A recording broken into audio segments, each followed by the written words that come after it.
fine. I can cycle in a skirt. That's what they do in Call the Midwife. Sometimes when your car starts screaming at you, it makes you a little bit more...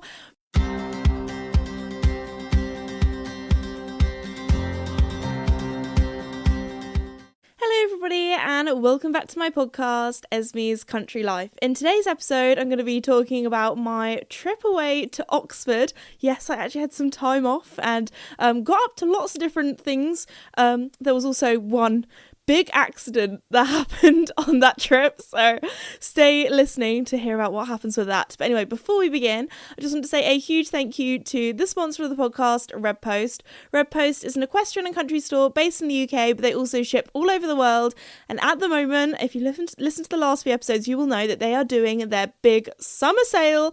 It's not on for that much longer, so if you want to get the good deals, look at it quick. Also, there might be some things that you just need to restock on anyway, if that's lotions and potions, new shampoo, fly sprays, maybe your horse has gone and got a hole in its fly mask and you need a new one, or maybe you need a new pair of competition breeches or white breeches because you also got a stain on. Now is the time to stock up while they have a summer sale. I want you guys to get the best discounts, so go and check it out at redpostequestrian.co.uk. Also, the summer sale is on for a limited time only, so if you're listening to this in like December, then what are you doing? Anyway, stay up to date on the podcast. Anyway, let's get into today's episode. So, I don't really know where to start with this because I had a little weekend away. I had a little weekend off, like a weekend off social media, which was so lovely. I wasn't gone for long. But yes, I just had like a nice little break. So I thought I would tell you what I got up to on that trip, because like always, whenever I go away, whenever I go and do something, it always ends up being very eventful. Lots of things happen. So yeah, starting off, you might have heard in last week's episode that I've got a new boyfriend. So there we go. I don't really know. I feel like I should give him like a little nickname, because my whole family, we call him Batman.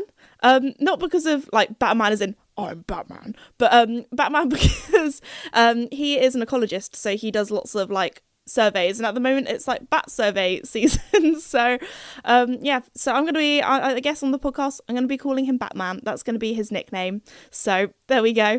But anyway, so it was his birthday over that weekend, and I went away with his family and him, and it was really lovely. But I feel like it's always like it's a big test in a relationship, you know, going away for the first time, also going away with their family as well. So it was a very, very lovely trip. Very, very grateful. I was very honoured to be taken along because we haven't been going out for too long.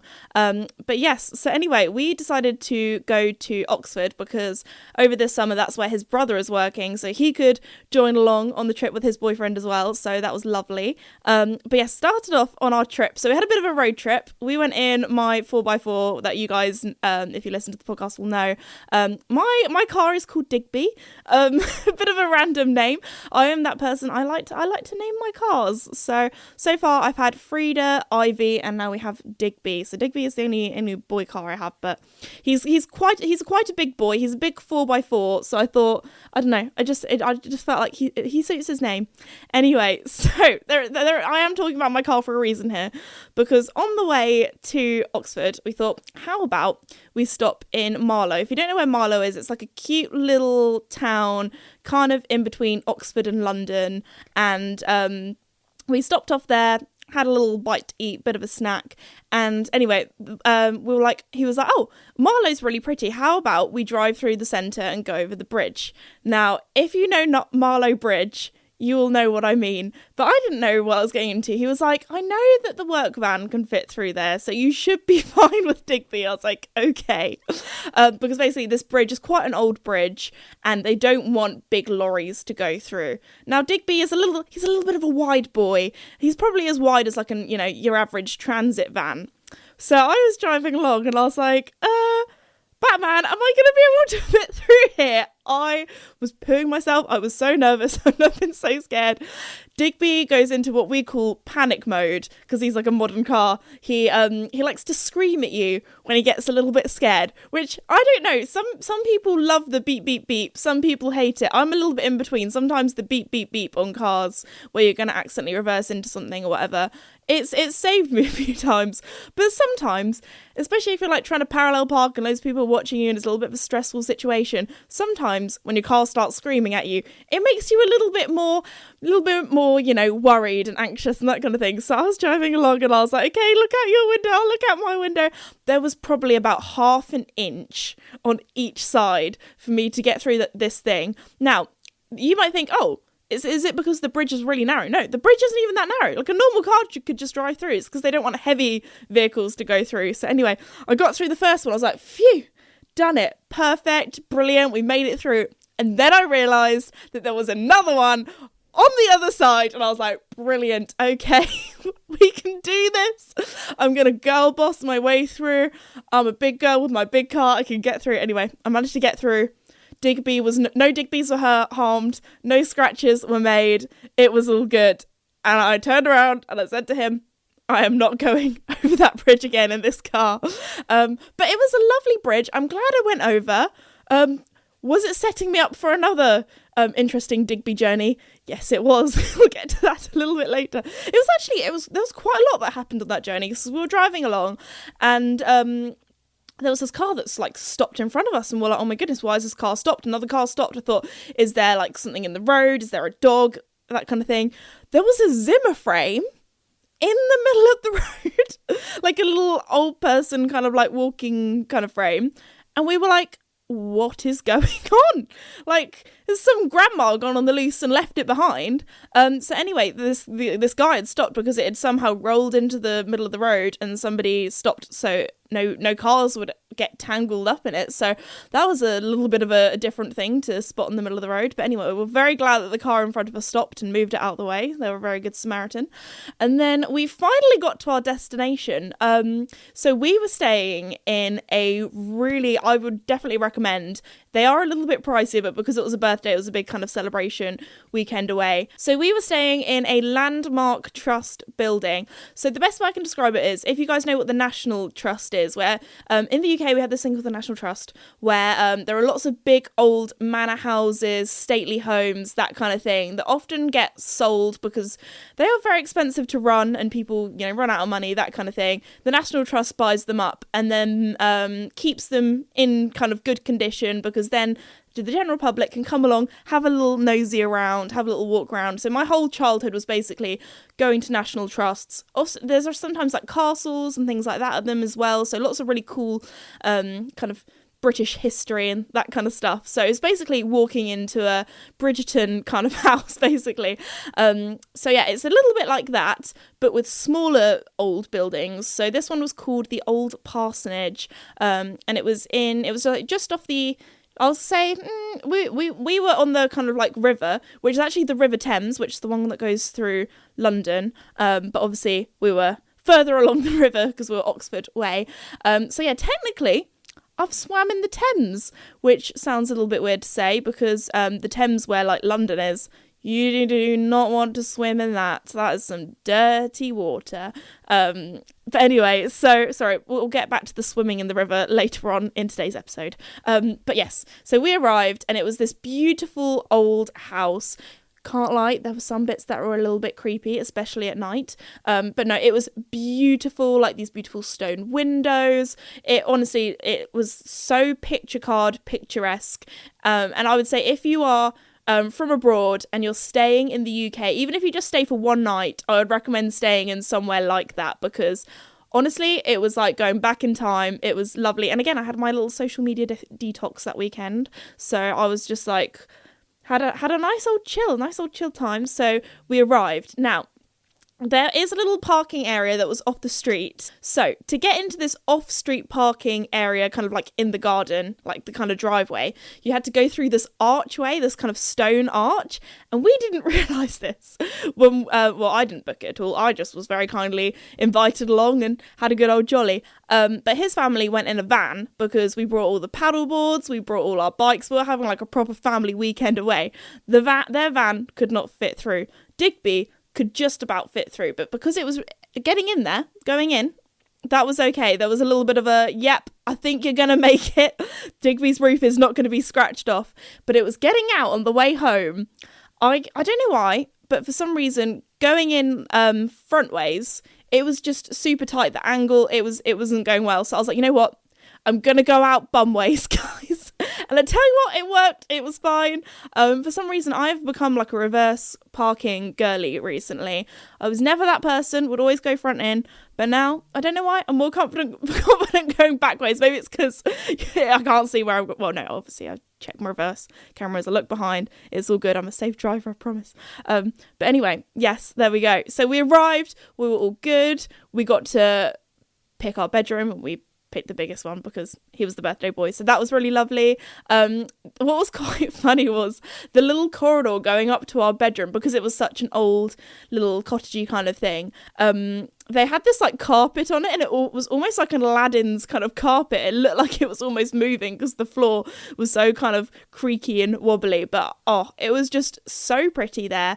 So anyway, when we first arrived, we had a little explore in the garden, and there was this massive mulberry tree in the middle, and it was in fruit, so we might have picked a few of the mulberries because they were just going to fall on the ground and go to waste. So we had a little snack, and then we went down to the river, and because the garden went right down to the river, so you could go straight onto it, so we blew up all the paddle boards, and oh my goodness, I am always that person that very kindly borrows and steals other people's paddle boards, but I've also never really been the person to ever blow them up before, so it was like a proper workout having to blow up this paddle board. And luckily I've got my my mucking out horse riding guns here, so I was okay, but I did get a little bit tired near the end. So anyway, we went out on the paddle boards, and that was so much fun because, as you guys know, I'm a little bit of a nosy person, and being on the paddle boards, you could, like, basically, as you were kind of like rowing, do you row on a paddle board? Paddle, that's probably the correct word to use. As you paddle along on the paddle boards, we could like basically look into everyone's back garden. So we're like, oh, they've got a nice one. Oh, they've got a nice little pagoda there. They've got a nice little outdoor seating area. That's very cute. Oh, I would choose that house if, like that kind of thing. And there was also a lot of canal boats as well. So as we were going along, we're like, oh, that's a nice one. That was painted nice. I like the flowers on that one. So we were very nosy, and we went on lots of little trips down. And as we were going down, Batman was like, oh, there's supposed to be a weir somewhere down here, and if you don't know what a weir is, it's basically a kind of like, it's a part of the river where there's basically like a mini waterfall or a bit of a drop. And we were going along, we're like, where is this weir? Where is it? And we were like, oh, we'll go left here because we don't want to get stuck in the weir. And we thought, maybe this way. So we went down this very residential route. And I can't lie, the whole time I was paddling along, I was like, if we were in Florida, I would be absolutely petrified, because it would be like the perfect grounds for alligators to live. And then, I tell you what, when we were going down, it really made me think of the Disney film The Princess and the Frog. I don't know why. I guess that's kind of New Orleans, isn't it, kind of based in. But we were going along, and I was like, I could just picture like a little alligator or something just popping out of the water. So luckily there were no alligators, but you do hear some stories of, like, ones that have escaped from zoos, or people who have had a pet one that, like, led it into the wild. I think people do that sometimes, which obviously is not good for the animals or the natural species of Great Britain. But you hear people do that with like turtles and things, or tortoises. Anyway, going back to yeah. So anyway, we were paddling along, and then we saw the weir, and we were like, oh no, abort mission, quick, paddle away. Luckily, there was a big sign being like, we're ahead, and we're like, okay, let's not go further down. His parents, apparently, they went past the weir, they went round it, and they carried on going. They weren't freaked out about it. I was particularly freaked out about it because I was like, I do not want to be going down this waterfall and drowning. They went round it, and they went all the way to the pub. There was this pub down the river, and I was like, oh, we should have gone further down. We should have gone to the pub. We should have brought some money. To be fair, we were paddling along, and we knew that there was a pub down there, and we were like, oh, we should have brought some cash with us or something. Although there would have been that awkward thing of us, like, in our swimming clothes, like me in my bikini walking into a pub. I don't think that would have been, I don't know, I guess it depends on the vibe, depends on the pub. It was a hot sunny day, but I don't think I would have felt comfortable walking around like half naked in a pub. And then we would have to like drag our paddle boards with us. And imagine if we got like our paddle boards stolen, then we'd be like, how we would have got back. We'd have to swim through the river. I don't know if that would have been very good. To be fair, there were quite a few people swimming in there. And at the end, I was like, when we got back, I was like, you know what? It's a really hot day. I really fancy a dip. And as I was, swimming along, my ecology boyfriend was like, just make sure you have a shower afterwards in case you get scabies. And I was like, what? Because I did like say like, are there any leeches or anything in here? And it's like, no, there shouldn't be any leeches. And I saw lots of other people swimming. It was like, oh, you might want to have a shower afterwards. I was like, I do not want to get scabies. So don't worry, guys. I had a shower afterwards. I do not have scabies. It's all good. But apparently that was something to watch out for. So yeah, technically I have swam in the Thames. I was very careful not to put my head under just in case, like swimming in dirty water, that kind of thing.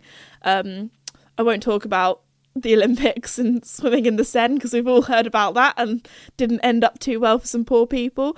But anyway, moving swiftly on, I had a great time swimming in the water, and then got all washed, dressed up, went out for dinner. That was really lovely. Walked to the local pub, had dinner there, had a little sit by it. When we did, I was going to say we did a pub crawl. We went to 2 different pubs, which is a pub crawl for me. I'm not really a going out kind of gal. But there was this lovely pub that we sat on, and it was right by the river. And where we were staying was also near a is it called a lock? Which is quite cool. If you don't know what that is, it's basically, I think the way to describe it is, it's like a river lift or elevator for boats. So it's where one bit of a river is a little bit higher than the other, and they kind of go in, and then they go up or down, and then they go to the other part. So the next day, we went for a cycle. So we met up with the full gang. Everyone was there, and we cycled all the way through Oxford. So we went across the riverbank, and that was really cute because we got to see all of the Oxford University kind of like boat houses on the way there. So that was really interesting, and seeing all the like rowers on the river. And there were a few people that were like trainers that were like cycling on the side of the river with their little microphones on, and they were shouting at all the people who were rowing, being like, "Get away from the bank, you're gonna crash into a tree." Well, that's what we saw. Maybe that was a beginner person. But then we also saw some of the like university students, and they were proper into it and, you know, really going for it. And there was that one person, it's called the Cox, I think, at the front of the boat, and they were just like screaming. I feel like I would be the screaming person. I wouldn't want to do the rowing. I just want to sit there and be like, go faster.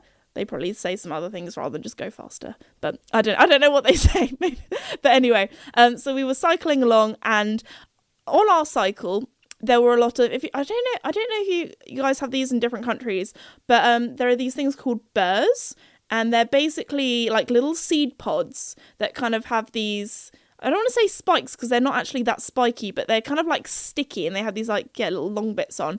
And if you throw them at somebody, it sticks to your clothing. So we were playing this like battle game of like cycling along, picking up birds from the side and trying to like hit them on each other. And I am not very good at throwing. I don't have the best aim. So I was the person that ended up getting a lot of burrs stuck to myself, but it was good fun. I enjoyed it. And then we arrived in Oxford. Now, the riding on the riverbank, that was great. That was perfect. Nice, easy breezy, nice and relaxed. When we got to Oxford, though, cycling in a city, is Oxford a city? Yeah. It's a city, kind of. So if you're cycling in a city, it's a little bit more terrifying because there are buses, there are taxis, there are cars, there's the general public. So we were, cycling along, la-di-da-di-da, and then his younger brother was like, "Oh, I know a shortcut. We'll go through the park." What we did not realise is that when we went into the park, there were no signs being like, "No cyclists, no." So we thought, "Oh, this will be fine, like nice wide paths, that kind of thing." We were cycling along, and the amount of people that gave us death stares and were like so it was all the local people as well. It was all the dog walkers. They were like, "You're not allowed to cycle here," but like, "You're not allowed to park there, sir." They were like, "You're not allowed to cycle here. Get out of the park!" Like getting really sassy at us. And we were like, "Sorry, we've never been here before." We were probably like those really annoying tourists that just like get in the way. But anyway, so we quickly escaped out of the park, and we ended up parking our bikes at his brother's like little house apartment place that he was staying at for work over the summer. And then we had a little walk around Oxford, which is really nice. Now, the way I would describe Oxford is, if you are a big fan of Harry Potter, don't bother going to London. Go to Oxford or Cambridge or York. I would say, are the top 3 towns. Now, I would say there's a lot of Harry Potter tours, actually, when we were out there. You can see there were quite a few people like dressed up in their little costumes and little people going around. To be fair, Oxford was very busy, and we were there on a very sunny summer holidays weekend. So there were a lot of tourists about, and I can't complain because I was one of the tourists. But it was honestly beautiful. Like, I think Oxford is how people that aren't from the UK kind of would expect London to be like. Obviously, London does have some really pretty, cuter, smaller little bits, but I think when most people go to London, they just go to either the bit that's on the Thames or Oxford Street. Like, they're the main kind of areas, and I'd say they're a little bit more kind of city-like, when Oxford definitely has more of like a towny feel to it. There are lots of like little lanes that you can go down, and cute little houses, and very, very old buildings, and it does feel like you're transported into a Harry Potter kind of universe. So that is very cool. There's a lot of ghost tours as well. We didn't do that, but I've done a ghost tour in York before when I was younger, and that was really cool. So even if you're not into like that kind of stuff, I always think they're quite fun. If you're like a cynical person where you're like, I don't really believe in ghosts, it's still interesting, and you hear some stories about the history and that kind of stuff. But we didn't do that on the trip. We had his younger brother as our tour guide, as he'd been living there for a few months over the summer. But yes, that was really fun. So we had a little mooch about Oxford. We went to one of the museums as well, and had a little look at all the museum-y things because we're all big nerds and like to look at all of that. Also, as I've become older, I feel like I appreciate museums more. I don't know if that's because when I was younger, or actually even in lockdown, to be fair, I had a big Animal Crossing phase. Some of you might know there's a game called Animal Crossing on the Nintendo Switch, and back in the day I used to play it on my Nintendo Wii and my Nintendo DS, so it's probably my favourite game back when I had my like gamer phase when I was younger. But there's a museum in that, and I don't know why, I've just always been very fascinated by museums. So we had a little look around that, looked at all the old paintings as well, and we'll go round and be like, oh, I like that one, I'd have that in my house, or oh, that's got some nice colours. Anyway, a little bit boring, but we had a nice little look around that. And then what did we do after that? We just had like a little mooch about Oxford. There's lots of different bits and bobs to do. And then after that, it started to get a bit hot. It started to get a little bit busy. Oh, we had a look around like a market as well, which is really nice. We got some snacks from there, and we also there was like some vintage kind of shops, did some like thrifting, that kind of thing. So that was cute. Anyway, then we cycled home, had some afternoon tea, which was lovely. I feel like that's such a British thing to do. His family as well, they are very like into, I don't know, they're very like not farmy, I don't think that's the right word. They do have a lot of homemade things. There's like a big selection of like homemade jams and that kind of thing. And they even made jam while they were there with some of the mulberry. I don't know if I should say that or not. I guess, we were staying there. They were just going to fall on the ground, or the birds were eating them. So we made some mulberry jams. So there we go. But I feel like that's such like a British thing to be like, we went back home and we had afternoon tea. And then we went out on the paddle boards a little bit more. The second time we went out on the paddle boards, we had another battle.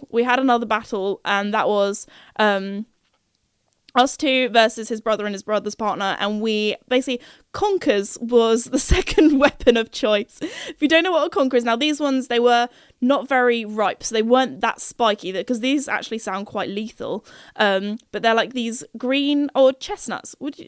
Chestnuts the bit inside the conker? But anyway, so we got them, and they're like these like little spiky balls, around like a little bit smaller than a tennis ball, maybe the size of like a nectarine or something. And we were paddling along, getting them off the trees and chucking them at each other. And then some of them, because they'd land in the water, would be like, quick, paddle over to that one, get more ammo.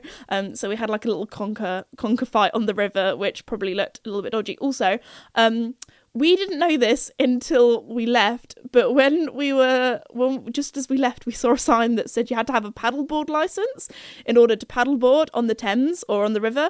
We did not know that, so I'm pleading ignorant here. We did not know that, so please do not tell us off for not having a paddleboard license.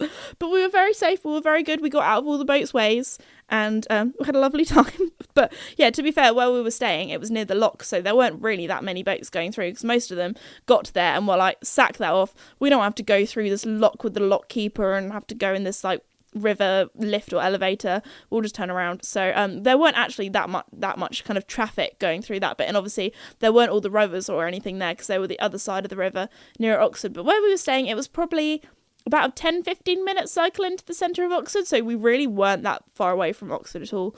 Then on the day after that, we were like, let's cycle to Abingdon, which is another kind of nearby town. I would describe Abingdon as like a little Oxford. Like Oxford without the tourists. Is not as old. There's not as much going on there. Like we went there because there was a craft beer place and his family are very into beer and I'm not, which apparently was a big thing when he first announced me as his girlfriend. They were like, do you like beer? And I was like, no, that's not for me. Luckily his brother also doesn't like beer, so I'm not the only one in the family. I'm not like shunned out being like, no, she cannot be with us. But anyway, so we went for a little cycle along. Now, this part of the story, we're going to go back to the beginning because this is some key information for the next part of the story where the big disaster happened. So, my Digby, I was going to say my car, my Digby, to get my bike in the back of him, even though he's a big 4x4, the way he kind of is, I couldn't fit my bike in unless I took my bike's wheels off. So I took my bike's wheels off,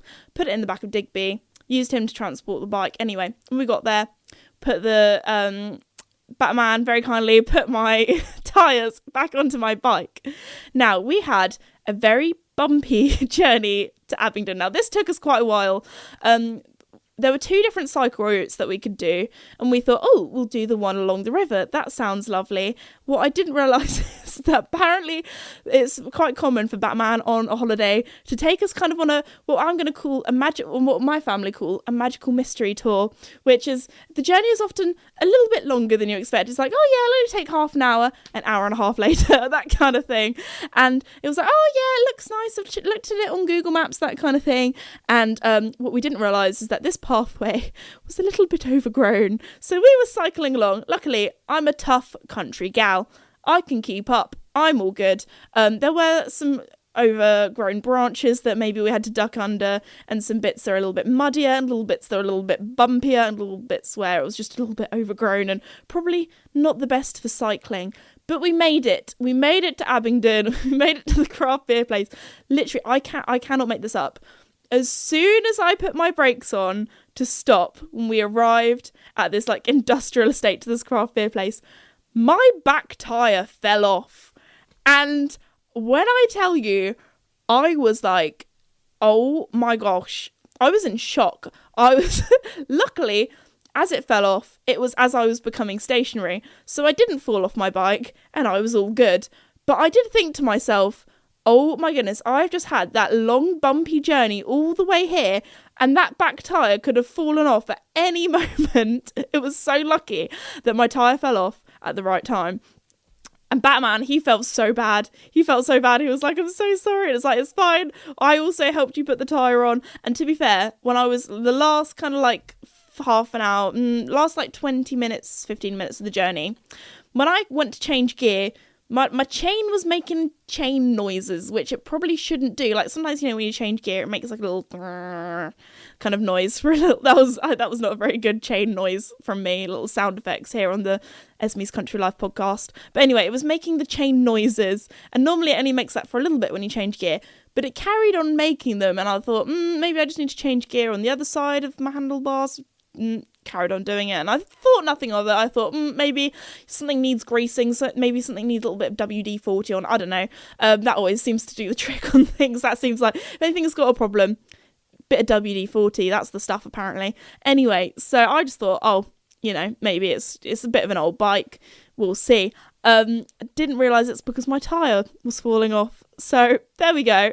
And even the lady, there was a food truck there, and even the lady at the food truck was like, oh, that was lucky with your tyre falling off. That happened here, not when you were cycling along. And I was like, yeah. So I was a little bit scared cycling on the way home that my tyre was going to fall off. And also, we were all like, because we arrived, and then we kind of came to the realisation that we'd done this strenuous journey through all of this undergrowth, and we thought, oh no, we've got to do the cycle back now. Luckily, there was a different cycle route that actually had a proper tarmacked cycle path all the way back to Oxford and all the way back to where we were staying. So we were like, phew, thank goodness. So anyway, we had a cute little pizza, cute little rest in Abingdon. That was really lovely. And then we cycled home, had another afternoon tea, had a little nap, went on the paddle boards again. And that was the last kind of day of the trip. And then we had one day left before we went home, and it started raining, and we were like, what are we going to do? Are we going to go to a National Trust? Are we going to go back into Oxford? So we kind of came to the conclusion that we're going to go to a National Trust on the way home.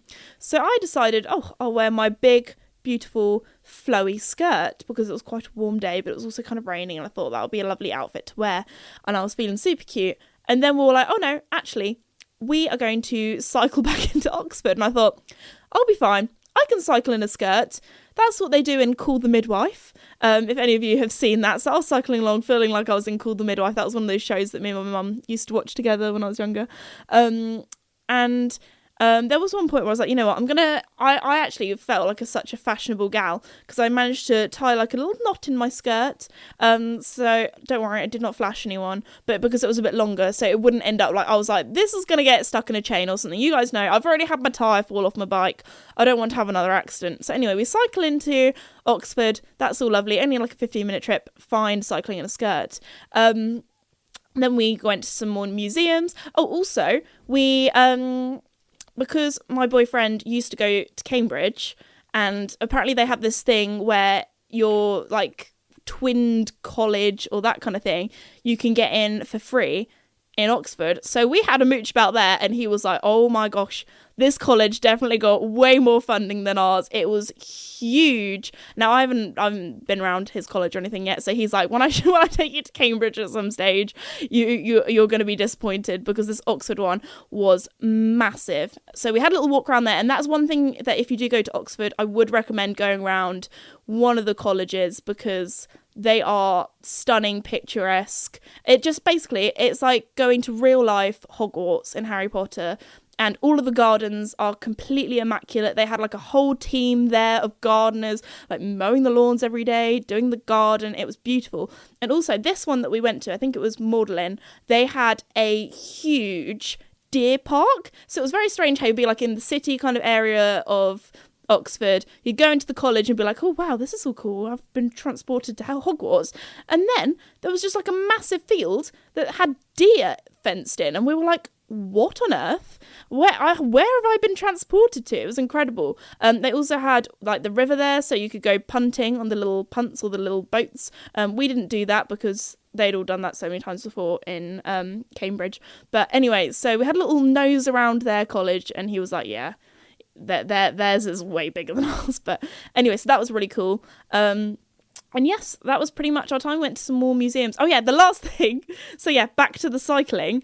He was like, there's our neighbours, they recommended this pub that's a little bit further on from Oxford. Let's go there. And I was like, okay, yep, that's good. You know, did a lot of cycling yesterday. I can do it again in my skirt. Another like hour later of cycling, we ended up at this pub, and I was like, I definitely should not have worn a skirt for cycling. Wearing a skirt for cycling is not very practical, but I did it. It was all good and it was fine. And then we went home, and that was our trip to Oxford. So there we go. So yeah, that one thing that I would take away from this trip is make sure that you do your back tire, actually both tires, on your bike up properly. And if your bike makes a funny noise, check your tires, because it might fall off. And on that note, I'm going to finish off today's podcast episode there. I really hope you enjoyed it. I really hope you enjoyed listening to today's episode. Thank you so much again to Red Post for sponsoring the podcast. Go and check out their summer sale at redpostequestrian.co.uk, and I'll see you all next time. Bye!